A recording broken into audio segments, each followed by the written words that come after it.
Hi guys, greetings from a chilly gym. Just wanted to quickly go over one of the exercises you're going to be doing this week called zercher reverse lunges or landmine reverse lunges with the zercher position that you did a bit over the last block. So what you're going to do with this, the zercher reverse lunge, it's not a better lunge, it's not like better than normal reverse lunges or other single leg exercises.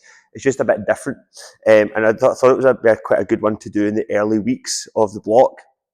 For a couple of reasons. One, gives you something a wee bit different. Two, it lends itself well to slightly higher reps. And I don't like doing this with a heavy load. I just don't think it really serves the biggest benefit to that. It's better for a bit of a higher volume stuff. And also, because of you're holding the weight here in the zercher position, it loads the core. So it's a bit of a core exercise as well.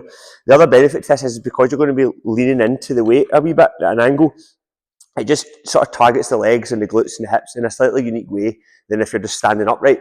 So if, for example, if you're doing any sort of sports, like you can think of, any sort of change of direction movement, it requires a bit of a push off and a wee bit of a weight distribution from the outside of the hip in. So this helps sort of like specifically target that sort of like lateral part of the hip because of the position that you're in, which I'll just show you. So what you're going to do, if you just pick up the landmine and you're going to hold it, you probably just need to have one elbow under it like that. You might not even be able to get to it anyway. You can put your other hand here if you want for a bit of support. And just to start off, you'll see right away I'm kind of leaning at an angle and you're kind of leaning against the weight plate. Just before you start, if you just check that you're in line with the bar, it's straight, because sometimes if you pick it up the first time, you might be like offline, you might be in front of it, or you might be behind the anchor point. So you just sort of make sure that you're in line with it roughly, okay? You're going to be reverse lunging, you're going to be working the outside leg, right? So you're just going to step back into reverse lunge and then back up. And what I like to do is include a knee drive, okay? So you're going to step back down. It just adds a wee bit of instability here.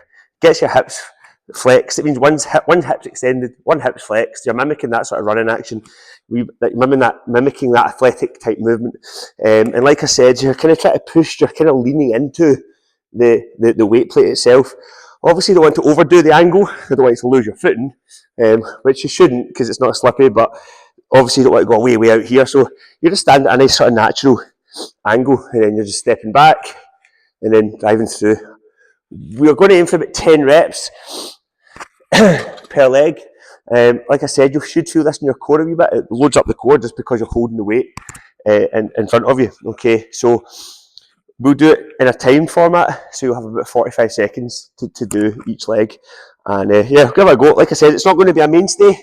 It's a sort of exercise that I like to think it's good to get you doing different things, challenging the body in slightly different ways, with, like I said before, without deviating too far away from the fundamentals.